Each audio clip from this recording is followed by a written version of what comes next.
Cada vez más, de una manera global, imputamos a Europa, en genérico, algunas de las desgracias o de los recortes o de los, en fin, insuficiencias que se están produciendo en nuestro país. Este es un discurso, aprovecho la ocasión para decirlo, muy peligroso, en el sentido de sintetizar la política conservadora europea, la política de la derecha europea, en último término, aunque es muy simplificado, la política de Merkel, con Europa, porque, en fin, Europa puede ser gobernada de otra manera, las prioridades políticas de Europa, de la Unión Europea, pueden ser otras, la actividad de la Unión presupuestaria, etcétera, puede ser más intensa, y esto es una decisión política basada en la relación de fuerzas, básicamente izquierda-derecha, pero quizás un poco más complicado en el ámbito europeo, de manera que conforme nos acercamos a las elecciones de 2014,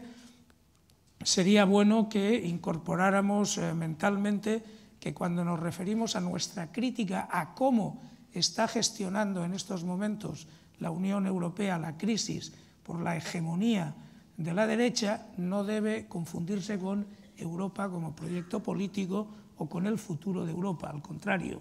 La historia es cambiar la relación de fuerzas en las elecciones de 2014 y, por supuesto, en las elecciones nacionales para cambiar las políticas europeas. Tercer punto al que quiero referirme, ya inmediatamente voy a pasar la palabra porque además luego también tengo que intervenir y no quiero abusar demasiado, es que yo creo que uno de los problemas que tiene la Unión Europea, y muchos de vosotros, o si no todos lo entenderéis, es precisamente que hay determinadas políticas que deberían generar un sentido de ciudadanía europea, un sentido de pertenencia a un proyecto común, son extraordinariamente débiles dentro de la Unión Europea, en concreto la educación. Es decir, la educación es una no política, por entendernos, dentro de la Unión Europea. Es un campo de actividad en el cual prácticamente, salvo lo que se refiere a cualificaciones profesionales en el ámbito de la formación profesional, lo que se refiere a directivas en el ámbito universitario de ejercicio de profesiones enclaustradas o reguladas, en lo demás no hay ni siquiera pues algo que podríamos considerar como un mínimo tronco común de educación en todos los países de la Unión que sirviera para identificarnos con lo que somos y sobre todo con lo que queremos ser.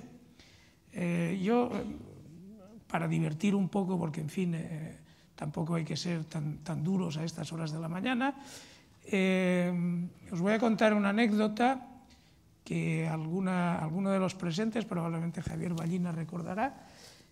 Javier Ballina me sucedió a mí como jefe de gabinete del ministro de Educación, de esto hace siglos pasados y tal, ¿no? En el año 1989, España presidió por primera vez, temporalmente, por 6 meses, la Unión Europea. El ministro de Educación en aquel momento era Javier Solana y yo era su director de gabinete. Y organizamos un Consejo de Ministros Europeos en el Parador de Segovia. Y organizamos a su vez una cena en Casa Cándido, se llama, ¿no? Sitio este típico que está al lado del acueducto.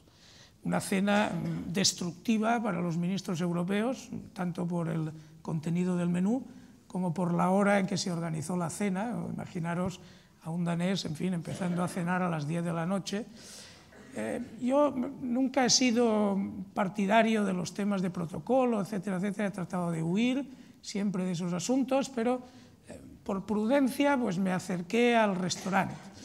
En aquel momento, organizar un Consejo Europeo sobre educación, el problema fundamental era sobre qué hablamos.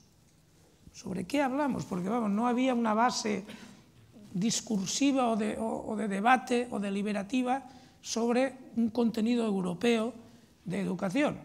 Habíamos intentado introducir una parte de historia común, una parte de cultura común, literatura, música, etcétera, etcétera, pero eso no avanzaba, ¿no?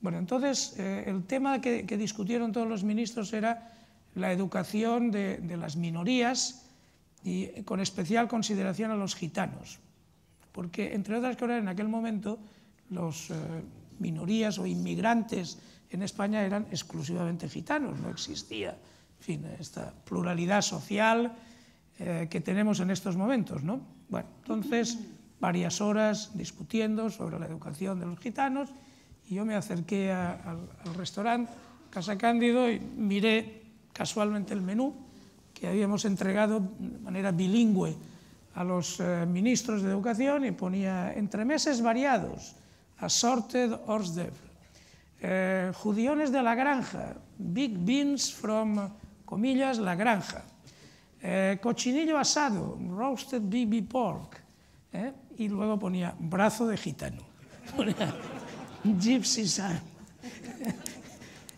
Y bueno, gracias a que en ese momento, pues en fin, casualmente yo aparecí por allí, pudimos quitar el menú y evitar, en fin, un problema francamente de imagen del país. Lo que quería subrayar, y con esto concluyo, vuelvo a recoger la idea, es muy difícil avanzar seriamente hacia una unión política. Los socialistas europeos somos partidarios de una unión política, los españoles también, si no hay un cierto sentimiento de formar parte de un mismo pueblo que se constituye en unión política.